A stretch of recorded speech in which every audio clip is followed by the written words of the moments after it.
नमस्कार दोस्तों, स्वागत है आप सभी का आपके एपिसोड ए के एचडी क्लासेज में। आज जो इस वीडियो में हम टॉप जो है 30 महत्वपूर्ण जो है राजनीतिक विज्ञान समझ जो है महत्वपूर्ण प्रश्न देखने वाले हैं, जो कि क्या है पेपर में बार बार पूछे गए। तो प्रश्न जो है बहुत ही महत्वपूर्ण है, तो वीडियो को जो है अंत जरूर देखिएगा। बात करें हम पहले प्रश्न की, तो पहला प्रश्न है कि भारत के राष्ट्रपति के रूप में निर्वाचित होने के लिए उम्मीदवार की न्यूनतम आयु क्या है। दोस्तों अगर आप लोग ट्राई कर रहे हैं तो कमेंट बॉक्स में जो बताते हुए चलिएगा, और लास्ट में जो है अपना इसको जरूर कमेंट करिएगा कि 30 में से आपके कितने प्रश्न क्या हुए हैं, सही हुए हैं। अगर हम राइट की इसमें बात करते हैं तो राइट क्या हो जाएगा, हमारा ऑप्शन नंबर जो है डी हो जाने वाला है, यानी कि 35 वर्ष। ठीक है, डी ऑप्शन जो है राइट हो जाएगा। और आगे बात करें तो भारत के उपराष्ट्रपति की अगर हम बात करें की, तो इसमें 35 वर्ष है। और अगर हम बात करें लोकसभा के सदस्य के लिए तो 25 वर्ष है। ठीक है, और राज्यसभा के लिए कितनी है, तो ये ध्यान रखना है कि राज्यसभा उम्मीदवार निश्चित होने के लिए उम्मीदवार को जो है न्यूनतम 30 वर्ष होना चाहिए। तो ये महत्वपूर्ण चीज़ें हैं। आगे बात करें निम्नलिखित में से कौन सी भाषा भारत की संविधान की 8वीं अनुसूची में नहीं है। इसमें जो भाषा दी गई इसमें से कौन सी नहीं है, तो राजस्थानी जो है नहीं है। ऑप्शन नंबर जो है बी राइट हो जाएगा। 8वीं अनुसूची में जो है 22 भाषाएं हैं। कौन कौन सी है, तो असमिया है, बंगाली है, बोडो है, डोगरी है, गुजराती है, हिंदी है, कन्नड़, कश्मीरी, कोंकणी, मैथिली, मलयालम, मणिपुरी, मराठी, नेपाली, ठीक है, उड़िया, पंजाबी, संस्कृत, संथाली, सिंधी, तमिल, तेलुगु और उर्दू, तो ये जो है शामिल हैं। आगे बात करें तो भारत में राष्ट्रपति के चुनाव से उत्पन्न विवादों का फैसला कौन करता है। तो राइट हमारा हो जाएगा बी ऑप्शन, सुप्रीम कोर्ट जो है एक प्रकार से इसका निपटारा करता है। संविधान के अनुच्छेद 71 में कहा गया है कि राष्ट्रपति या उपराष्ट्रपति के चुनाव से संबंधित या उससे संबंधित सभी संदेहों और विवादों की जांच और निर्णय सर्वोच्च न्यायालय द्वारा किया जाएगा। ठीक है, और राष्ट्रपति और उपराष्ट्रपति चुनाव अधिनियम 1952 के अनुच्छेद 14 के अनुसार चुनाव याचिका सर्वोच्च न्यायालय में दायर की जा सकती है। तो ये महत्वपूर्ण चीज़ है। आगे बात करें तो भारत में लोकपाल या लोकायुक्त कार्यालय की अवधारणा निम्नलिखित में से किस पर आधारित है। तो ये किस पे आधारित है, तो ये जो है एक प्रकार से स्कैंडिनेविया यानी कि लोकपाल पे आधारित है। ठीक है, स्कैंडिनेविया में लोकपाल ये जो है एक प्रकार से इससे जो है आधारित है। ठीक है, तो ये महत्वपूर्ण है। 5 की बात करें तो भारत में संवैधानिक उपचारों का अधिकार डैश को उपलब्ध है। तो यहाँ पे डैश में क्या फील हम कर सकते हैं, ऑप्शन आपके सामने दिए गए। हम राइट की अगर बात करते हैं तो ऑप्शन नंबर जो है सी हो जाएगा, यानी सभी व्यक्तियों को जो है प्रदत्त, ठीक है, किसी भी मौलिक अधिकार को लागू करने के लिए लागू करने के लिए कोई भी व्यक्ति को उपलब्ध है। यानी संवैधानिक उपचार कराने के लिए क्या है, सभी व्यक्ति अपने मन से क्या है उपचार करा सकते हैं। मौलिक अधिकार को लागू करने के लिए कोई भी व्यक्ति, एक प्रकार से ये जो ऑप्शन है। और बात करें इसमें हम एक प्रकार से एक्सप्लेन की तो भारतीय संविधान के अनुच्छेद 32 में उन प्रावधानों का वर्णन किया गया है जिसके तहत व्यक्ति अपने मौलिक अधिकारों के उल्लंघन के लिए निवारण की मांग कर सकता है। यह किसी भी व्यक्ति को सभी व्यक्तियों के दिए गए किसी भी मौलिक अधिकार को लागू करने के लिए उपलब्ध है। ये महत्वपूर्ण है। आगे बात करें तो राज्यसभा की अधिकतम सदस्य संख्या कितनी है, तो कितनी है, तो 250 है। ऑप्शन नंबर जो है बी राइट हो जाएगा। राज्यसभा संसद की ऊपरी सदन है और जो राज्य और केंद्र शासित प्रदेशों का प्रतिनिधित्व करता है। उसकी सदस्य संख्या अधिकतम जो है 250 है तथा निर्धारित है, जिसमें से 238 राज्य और केंद्र शासित प्रदेशों के प्रतिनिधि द्वारा चुने जाते हैं। जबकि 12 सदस्य क्या होते हैं, साहित्य, विज्ञान, कला और समाज सेवा, और उनकी जो है उत्कृष्टता के आधार पर राष्ट्रपति द्वारा नामित किया जाता है। और राज्यसभा की वर्तमान अगर हम सदस्य की बात करते हैं तो 245 है, ये आपको ध्यान रखना है। आगे बात करें भारत में पंचायती राज के संदर्भ में 24 दिसंबर 1996 की तारीख निम्नलिखित में से किसके लिए जानी जाती है।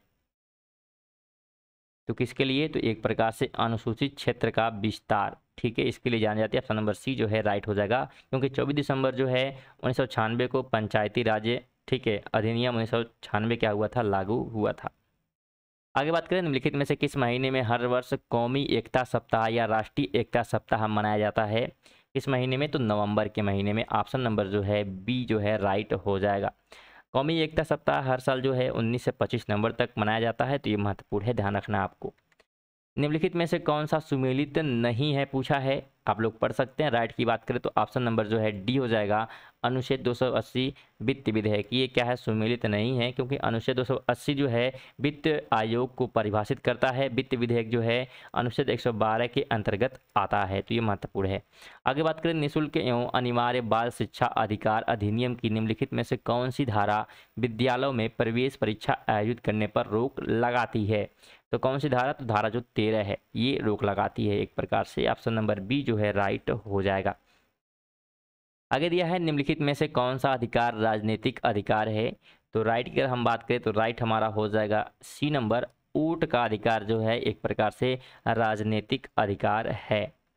दोस्तों अगर आप लोग करंट अफेयर भी पढ़ना चाहते हैं तो आप लोग हमारे चैनल पर विजिट करके जो है करंट अफेयर पढ़ सकते हैं, जहाँ पे डेली बेसिस पे जो है आपके करंट अफेयर की वीडियो अपलोड की जाती है, तो जाके आप लोग वहाँ पे विजिट करके देख सकते हैं। हम 12 की बात करें तो निम्नलिखित में से किस संवैधानिक संशोधन में राज्य नीति के निर्देशक सिद्धांतों को मौलिक अधिकारों पर वरीयता दी गई थी? कौन सा संशोधन था वो? तो 42वां संशोधन था, इसलिए ऑप्शन नंबर जो है बी राइट हो जाएगा। अब हुआ कब था ये बात करते हैं, तो 31 जुलाई 1980 को जो है विनर्वा मिल्स बनाम भारत संघ पर अपने फैसले में सुप्रीम कोर्ट ने 42वें संविधान संशोधन 2 प्रावधानों को असंवैधानिक घोषित किया, जो किसी भी संवैधानिक संशोधन की किसी भी आधार पर भी अदालत में प्रश्नगत किए जाने से रोकते हैं। ठीक है, तो ये महत्वपूर्ण ध्यान रखना है, कब हुआ था? 1980 में। आगे बात करें, निम्नलिखित में से कौन राज्यों में विधान परिषदों के निर्माण या उन्मूलन के लिए प्रस्ताव पेश करता है? कौन करता है? इसमें से जो है राज्य विधानसभाएं करती हैं, ऑप्शन नंबर जो है सी राइट हो जाएगा। आगे है कि शैडो कैबिनेट संस्था किस देश में विद्यमान है? तो ये कहाँ पे है? तो ये जो है ब्रिटेन में है, ऑप्शन नंबर जो है सी क्या हो जाएगा? राइट हो जाएगा। ठीक है, कैबिनेट प्रणाली एक कठिन अनूठी संस्था, ये ध्यान रखना है। और इसका गठन जो है विपक्षी दल द्वारा सत्तारूढ़ कैबिनेट को संतुलित करने और अपने सदस्यों को भविष्य के मंत्री पद के लिए तैयार करने के लिए किया जाता है। भारत में ऐसी कोई संस्था मौजूद नहीं है, ये भी ध्यान रखना है। आगे बात करें तो राष्ट्रपति के चुनाव के संबंध में सभी संदेहों और विवादों की जांच कौन करता है? तो हमको लगता है कि क्वेश्चन जो है 2 बार हो चुका है, तो कौन करता है? तो एक प्रकार से इसमें ऑप्शन नंबर जो है हमारा क्या हो जाएगा? C number, supreme court. ठीक है, ये ध्यान आपको रखना है। अगर हम बात करें 16 नंबर की, तो भारत का राष्ट्रपति अपना इस्तीफा किसे जो है संबोधित करता है? तो इस्तीफा किसे दे सकता है? तो भारत के उपराष्ट्रपति को, यानी कि ऑप्शन नंबर जो है डी राइट हो जाएगा। भारतीय संविधान के अनुच्छेद जो है 51 एक ए में जो है कहा गया है कि अनुसार राष्ट्रपति अपना इस्तीफा जो है भारत के उपराष्ट्रपति को देगा, और उपराष्ट्रपति उसे जो है लोकसभा अध्यक्ष को भेजता है। 17 की बात करें तो प्रधानमंत्री के रूप में किसकी शपथ को असंवैधानिक बताकर चुनौती दी गई? तो राइट हो जाएगा डी नंबर, यानी कि देवीलाल का। ये आपको ध्यान रखना है। 1990 में जो है देवीलाल द्वारा उप प्रधानमंत्री के रूप में शपथ लेने को असंवैधानिक बताते हुए चुनौती दी गई थी, क्योंकि भारत के संविधान में केवल प्रधानमंत्री और मंत्रियों के लिए ही शपथ लेने का प्रावधान है। 18 की बात करें तो किस संशोधन द्वारा चुनाव न्यायाधिकरण की प्रणाली को समाप्त कर दिया गया? तो ये जो है 19वां संविधान संशोधन के तहत जो है किया गया था, ये हुआ था 1996 में, तो ध्यान रखना है। बात करें हम 19 नंबर है, किस संशोधन द्वारा राष्ट्रीय आपातकाल के संबंध में आंतरिक अशांति शब्द के स्थान पर सशस्त्र विद्रोह शब्द का प्रतिस्थापित किया गया? तो कब ये किया गया था? तो ये जो है 44वां संविधान संशोधन में किया गया था, और ये संशोधन जो है एक प्रकार से ध्यान रखना है कि भारतीय संविधान के जो 44वें संशोधन द्वारा भारत में जो है राष्ट्रीय आपातकाल के संबंध में जो है आंतरिक अशांति किया गया था, और राष्ट्रीय आपातकाल अनुच्छेद जो है 352 के अंतर्गत लगाया जाता है, ये भी ध्यान रखना है।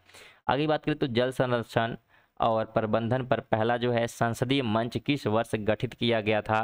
तो ये जो है 2005 में किया गया था, ऑप्शन नंबर जो है बी राइट हो जाएगा। दोस्तों अगर वीडियो जो है इन्फॉर्मेटिव लग रही है तो वीडियो को लाइक करिए, चैनल पर नया है तो चैनल को जो है सब्सक्राइब करके बेल आइकन जरूर ऑन कर दीजिएगा, साथ में वीडियो को अपने दोस्तों के साथ जरूर शेयर करिएगा। आगे हम बात करें तो संविधान के किस अनुच्छेद के तहत राष्ट्रपति को सर्वोच्च न्यायालय से परामर्श करने का अधिकार है? तो किस अनुच्छेद में लिखा हुआ? तो 100 जो है 43वें अनुच्छेद के तहत ऑप्शन नंबर ए जो है राइट हो जाएगा। आगे है कि भारतीय संविधान के किस अनुच्छेद में कहा गया है कि प्रधानमंत्री की नियुक्ति राष्ट्रपति द्वारा की जाएगी? किस अनुच्छेद में ये किया गया? तो अनुच्छेद जो है 75 में कहा गया है। ऑप्शन नंबर जो है डी राइट हो जाएगा। आगे हम बात करें तो किस संविधान संशोधन ने संपत्ति के मौलिक अधिकार को सीमित कर दिया? किस संविधान संशोधन ने किया था? तो जो 25वां संविधान संशोधन था और ये अधिनियम जो है 1971 में हुआ था, तो ध्यान रखना है। आगे बात करें तो संविधान का कौन सा अनुच्छेद किसी संविधान पूर्व संधि समझौते और प्रसंविदा से उत्पन्न विवादों से संबंधित है? तो कौन सा कौन सा अनुच्छेद संबंधित है इससे? तो अनुच्छेद जो है हमारा हो जाएगा 143, यानी कि ऑप्शन नंबर ए जो है राइट हो जाएगा। चलिए आगे बात करें तो संविधान का निम्नलिखित में से कौन सा अनुच्छेद केंद्र राज्य वित्तीय संबंध से संबंधित है? तो कौन सा अनुच्छेद जो है संबंधित है? तो अनुच्छेद जो है 268 से लेकर जो है 293, ठीक है, यानी कि ऑप्शन नंबर सी जो है राइट हो जाएगा। संविधान के जो है भाग 7 में जो है अनुच्छेद 268 से 293 तक केंद्र राज्य वित्तीय संबंध से संबंधित जो है जानकारी दी गई है और इनके साथ ही इसी विषय से संबंधित अन्य प्रावधान भी यहाँ पे किए गए हैं। 26 की बात करें तो भारत में विधिक सेवा कार्यक्रम के प्रशासन और कार्यान्वयन के लिए कौन सी समिति गठित की गई? तो कौन समिति गठित की गई थी? तो सुप्रीम कोर्ट की जो है कानून सेवा समिति, ठीक है, कानूनी सेवा समिति गठित की गई थी। ऑप्शन नंबर जो है बी राइट हो जाएगा। चलिए आगे बात करते हैं। 27 है, निम्नलिखित में से कौन से व्यक्ति निःशुल्क कानूनी सेवाएं पाने के पात्र हैं? ऑप्शन दिए गए हैं महिलाएं और बच्चे हैं, अनुसूचित जाति जनजाति के सदस्य हैं, किसान जिनकी वार्षिक आय 5 लाख से अधिक नहीं है। अब यहाँ पे इतने सारे ऑप्शन दिए गए थे, सब फिर नीचे दिए गए कोड में, यानी कौन कौन से ऑप्शन सही हैं ये आपको क्या करना है, नीचे चुनना है। तो ऑप्शन सी हमारा हो जाएगा। केवल 1 और 2 क्या है सही है, बाकी जो 3 है ये क्या है गलत है। ये महत्वपूर्ण ध्यान आपको रखना है। आगे बात करें तो पंचायत सांख्यिकी के युक्तिकरण संबंधी समिति के अध्यक्ष कौन थे इसके अध्यक्ष जो है आपको बताना है। तो राइट अगर बात करते हैं तो बी आर राव थे, यानी कि ऑप्शन नंबर जो है डी राइट हो जाएगा। ये आपको ध्यान रखना है दोस्तों, बहुत सारे जितने प्रश्न लिए गए सभी महत्वपूर्ण है, तो वीडियो को जो है अंत तक देखिएगा। अभी 2 क्वेश्चन और बचे हुए हैं इस वीडियो में। आगे बात करें हम तो भारत में पहला जो है नगर निगम कहाँ स्थापित किया गया था आपको बताना है। तो पहला जो है मद्रास में किया गया था। ऑप्शन नंबर जो है ए राइट हो जाएगा।